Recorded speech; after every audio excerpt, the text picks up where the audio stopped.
Modern society is an amazing patchwork of creativity, connectivity, and diversity. Even though there have been tremendous developments in many disciplines, issues like social divide, inequality, and environmental degradation still need to be addressed. Although technology has a significant role in shaping interactions, interpersonal relationships are still very important. We live in a world where information is abundant, yet it's getting harder and harder to separate fact from fiction. My daily life is impacted by globalization is an in a number of ways. It's noticeable, for example, in the things I use, many of which are produced or obtained from other nations. Global trade networks can be reflected in the food I eat, which may contain ingredients from different parts of the world. Globalization has an impact on communication as well.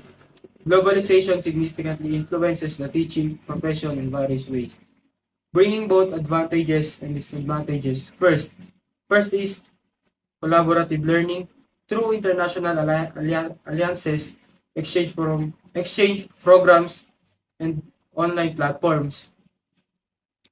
Educators can work together with educators from other nations, promoting the sharing of educational perspective, cutting-edge teaching methods, and best practices. First concept is the birth of public relations.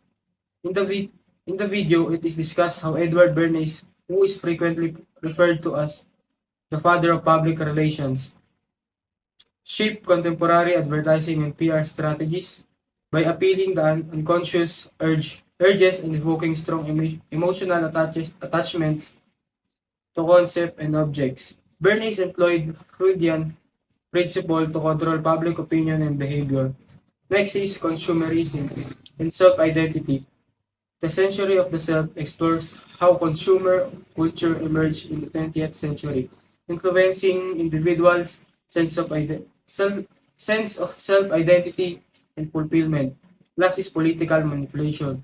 Through mass psychology, the documentary investigates the use of psychological strategies by political figures and groups to sway public perception and influence political outcomes. It talks about how governments and politicians have used tactics like image manipulation, scare tactics, and propaganda to change people's minds and action. In terms of digital citizenship, the film emphasizes the value of critical thinking and media literacy in navigating the digital landscape, where similar tactics of persuasion and manipulation are frequently employed by various entities. It underscores the need for individuals to be aware of how their interactions online can impact themselves and others, and to actively engage in responsible and ethical digital practices.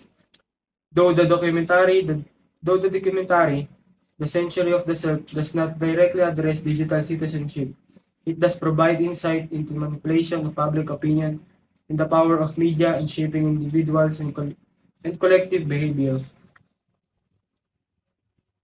I think that how we view society depends on different perspective. Maybe some of us view society in a positive way, but maybe some of us are on the opposite side. The film tackled the problems in political and social control. The film explores the ways in which corporations and governments have used public relations and advertising strategies to manipulate and sway public opinion, frequently at the expenses of of general welfare. Puppet strings pulling, mind sway, overlords dictate, shadows play, lies span, truths withheld in the fray,